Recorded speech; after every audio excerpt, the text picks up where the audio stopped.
Hey, welcome back. Episode 54. This is awesome. We are currently in Moab, Utah. Our channel runs a little bit behind, but it'll catch up soon. We just wanted to take a quick minute to check in with you. We have some friends that do full time.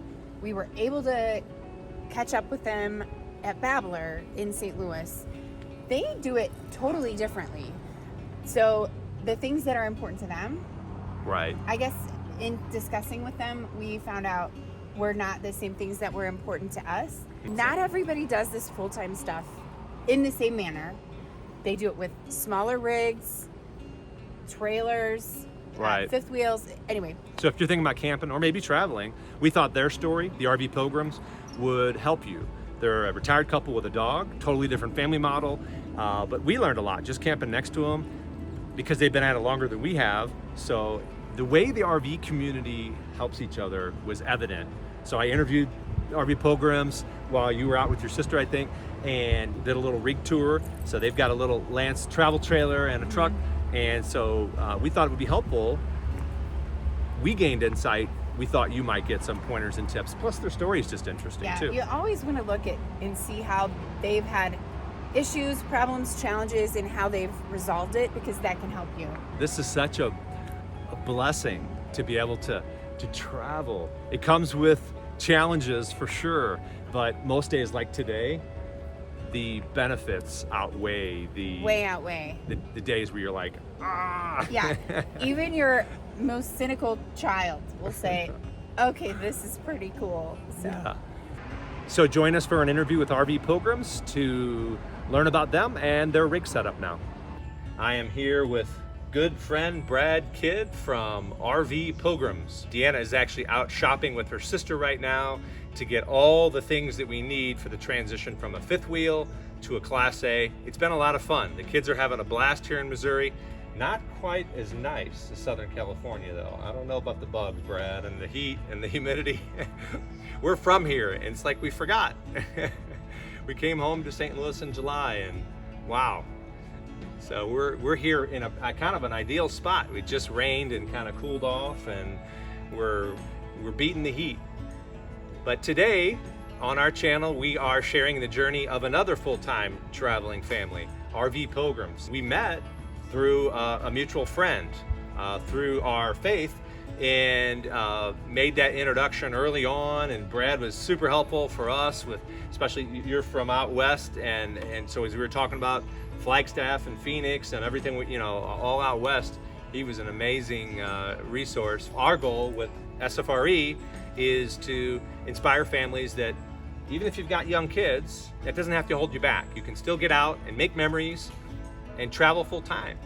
And Brad and Barbara's family, they're on the opposite end of the spectrum. Your kids are all grown, right? Correct. Yeah. All right, Brad. Well, with a name like RV Pilgrims, I'm curious.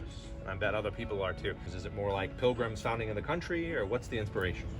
Well, the inspiration really was we had been on pilgrimage to Europe a couple of times to see some of the beautiful churches and things like that. So I kind of had this idea that, gee, I'd like to be a tour guide. Not practical, but an interesting thought. And so when I was trying to find a name for us and our platform, I came up with RV Pilgrims because, well, it's an RV and we like to be on pilgrimage. Who are the RV Pilgrims? I don't know if we can see one of them back here. So the RV Pilgrims consist of myself, my wife Barbara, and our dog Lady. Hello, lady. Under there somewhere. We'll get a shot. Like a lot of folks, we're retired, but we travel full time. Our house is rented out. We don't go there anymore, and we travel in a 20-foot travel trailer, which is unusual for people of the boomer group. The boomers. And so you're on Instagram and Facebook as RV RV Pilgrims, so we can find you there. Yep. Next question. Why do you do what you do? We spend most of our life in the West, and we wanted to see parts of the country that we never really had a chance to travel in, and see places that, an RV just facilitates travel. And most especially, we love our national parks. We've been to 24 of them now, I think, plus a lot of other national park sites, national forests, state parks. We love nature, so we love to get out and see wildlife, especially big wildlife. Love to watch birds, and so this lifestyle just absolutely facilitated us being able to do that. Yeah. And be very comfortable in doing so. We also love history, so we like to go to historical places and see where things that happened in history of our country. We did the Natchez Trace recently, which is fascinating. And then also as we're traveling, we like to find beautiful religious sites, architecture, churches, abbeys, things like that. Right. So we can experience some of that same kind of beauty that we experienced in Europe. And because the shrines so often are key historical places, because the way the religious were involved in the founding of our country. So the religious shrines so often are mixed in with the beautiful history of. Sure, California missions are a perfect example of that. Mm-hmm. I bet you're not the only person in your age group who's thought about what you just said. That love for travel, love for history, love for nature. So if someone's watching, answer the question, how?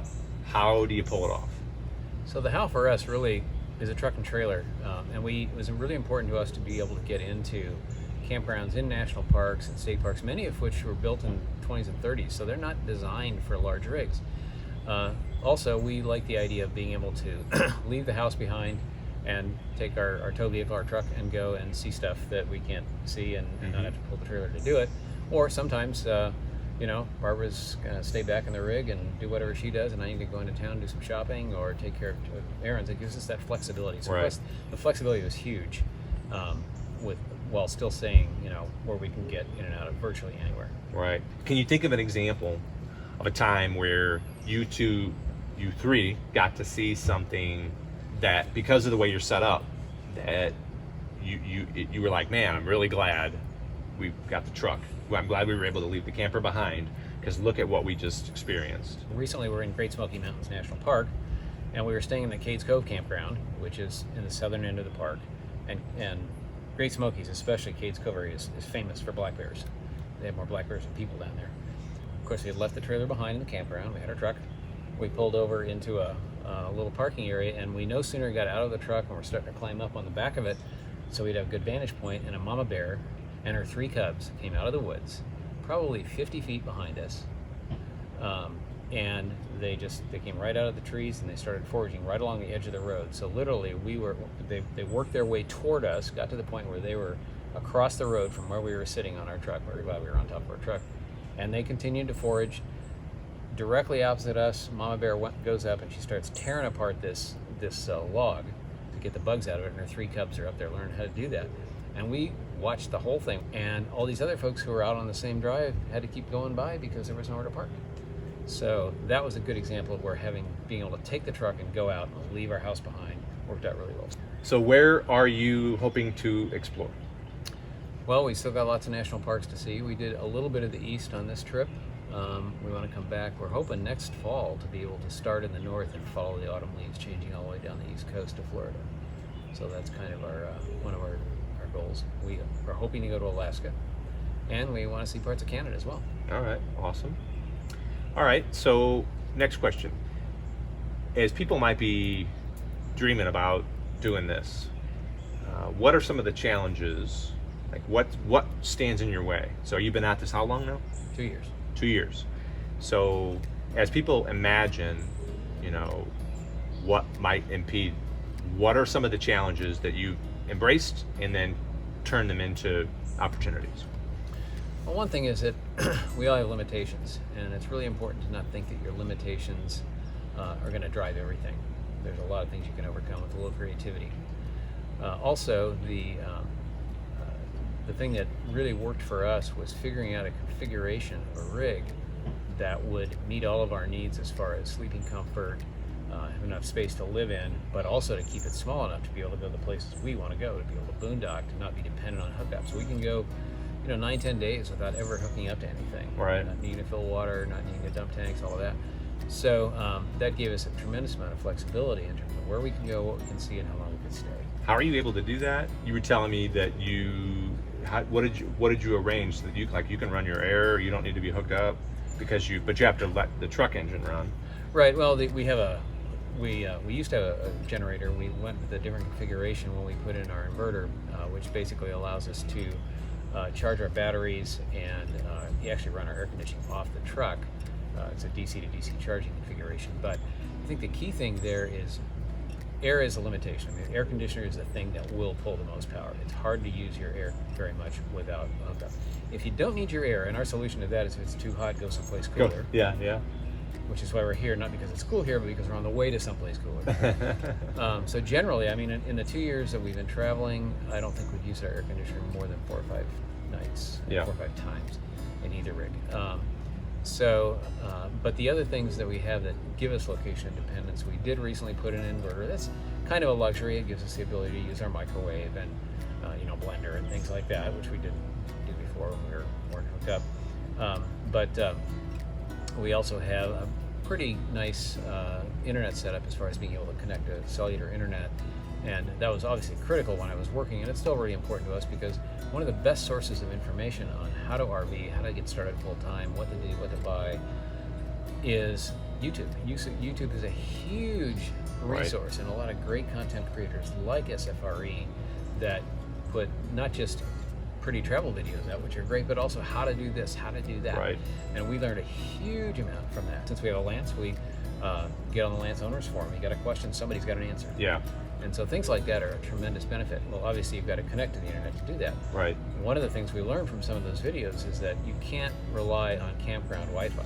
Some people will say, well, I'll go to a private campground because they have Wi-Fi. Well, yeah, but if everybody in the campground is sharing it, it's probably too slow to be usable for anything much. Mm-hmm. So we pretty much pay no attention to that because we have cellular internet, we have an antenna on our roof, a router inside, and so if there's a cell signal, we can usually get connected. Mm-hmm. And again, a lot of the places where you have difficulty with that are in national parks. A park the size of Yellowstone that essentially has no cell towers inside of it. You've got very, very limited options. So, we don't always have connectivity, but we have it most of the time. Good point about YouTube and leading on the RV community. We've been impressed by that from the get-go. Everybody you meet when you travel is more than willing to help when you get stuck. So somebody might be watching and thinking, inverter. Brad said inverter. What's an inverter? What does that mean? And so, just real quick, that there's different kinds of power on RVs, and the inverter allows them to run things like anything that runs on 110. Right, 110 volts. Normally, if you didn't have a generator, if you weren't plugged in, all you would have access to is what your batteries drive, which is 12 volts. So there's different kinds of power. So, but the key is don't let that stuff intimidate you. Don't let it, because you can just log on and catch tutorials teaching you what you need to know. You get it as you go. Right. You just get it so you don't have to know these things. No. I didn't know what an inverter was, did you? Or you probably did, but I didn't know what an inverter was before I took off. And our motorhome, comes with one, but you don't have to know this stuff. You can learn it as you go. You can learn it from other people, and you can learn it from the resources that you talked about. So that's a great point. Yeah, and I think another important thing to know is that, statistic kind of gets thrown around a lot in the RV community that, the rig you like is your second rig. And that's true for us, but also that 90% of people, when they buy an RV, are going smaller. There's a tendency to want to buy your house, and then you realize, I don't need this much house on the road. So that's certainly true for us, but I think the other thing is that you can start with however your rig comes equipped, and you can do modifications and add-ons to give you capability that you didn't get from the manufacturer. Right, and that you couldn't have possibly foreseen until you got on the road. Exactly. So what are some other challenges that you've addressed and turned them into opportunities? You've got a really cool bed on here, Space Saver. What is that do. thing? One of the things that we were looking at when we picked out this model is we looked at most travel trailers, in fact most RVs of any kind, that have a dedicated bed, and they're saying, oh, here's this 6-foot long space, big space hog in your RV that you don't use 2/3 of the time. So in our case, one of the things we knew we wanted a full queen size bed that you could walk around both sides, but that wasn't taking up that whole 6 feet of space all the time, or 80 inches. So what we did was we looked at rigs with what are called Murphy beds or jackknife beds, different names depending on the configuration, and we found this one which basically folds in half, and underneath it is a really comfortable couch. So that gave us the ability to have 2 seating areas. That was one of our criteria. We wanted the couch and we wanted the dinette, so we could have to sit in different places.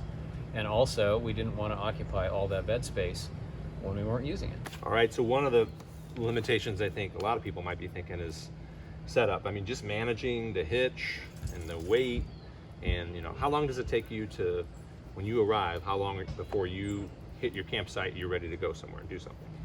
About 15 minutes, sometimes less.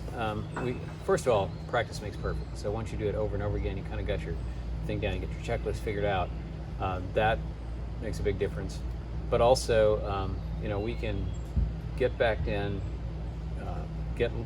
figure out our leveling situation, get unhitched, plug in our electric, we've got a post, and be basically ready to go sightsee in 15 minutes. Wow. So has this been a big lifestyle change for you and Barbara? Yeah, it has been. I mean, we'd done a lot of camping before in our past, but we hadn't really embraced the idea of going on the road and seeing all these wonderful things we've been able to see. It also has given us the ability to spend more in quality time with our kids and their kids who live far from us. Our home base is the Phoenix, Arizona area. The thing has become now we want to do a family reunion that mom and dad can drive here and then the other family can fly up because it's less complicated that way. We can drive past a beautiful Hilton and go, that's a nice hotel. We have no desire to be there. We like having our own house. So it sounds like from what you're saying, even with the limitations you face out of the gate, that it's totally worth it because time with family. I mean, who doesn't value that? Right, it absolutely is. And one of the things in going through what do I do with my stuff? And the philosophy of don't keep it unless you love it is really huge there, because we basically have gotten down to the only things we have in storage the family is heirlooms and things like that. And we're going to get rid of some more stuff including our house when we go back, because you just find out there's very little that you actually need for day-to-day living, and it all fits in there. One of the things we've done in the downsizing is ask ourselves this question: would my kids or grandkids want that? And if not, why am I holding on to it so they have to deal with it later? Exactly, and we've done the same process, and for the most part, if it's something they wanted, they already have. We've given it to them. Right. You're not leaving or building up a big mess that somebody else has to deal with later, and it frees you up. The less stuff you have, the less stuff you have to take care of, and the more time you have to go do things. Exactly. So. And our kids had already embraced that philosophy quite a bit. They're very much kind of the minimalist. And we have several friends who are doing just like Greg and Dee, road schooling their kids, seeing the country, and it's a wonderful way to bring up your family. Well, is it okay if we get inside this bad boy and see how you pull this off? Let's do a quick little tour. What do you say? Sure. Sound good? All right, let's do it.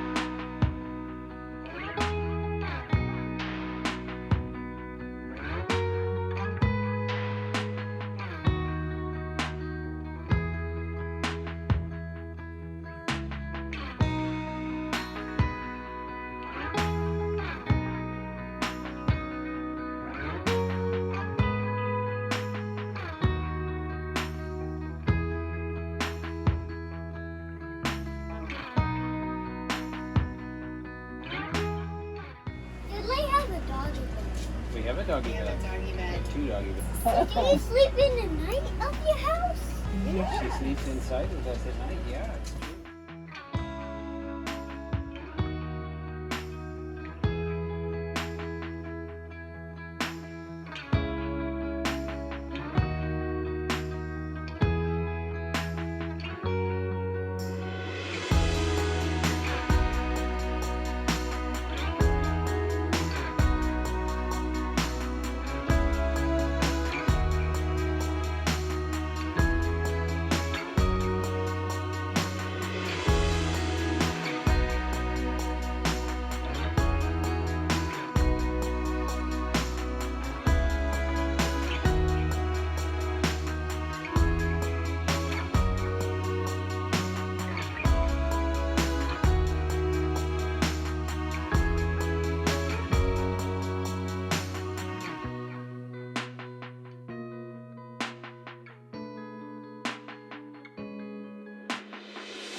Well, thanks for joining us for this episode of RV Pilgrims meets SFRE. Great neighbors to have over there. Hope you can come back and join us next week as we take this bad boy across the country and head back toward Los Angeles. It's going to be an amazing road trip. Hope to see you. Bye.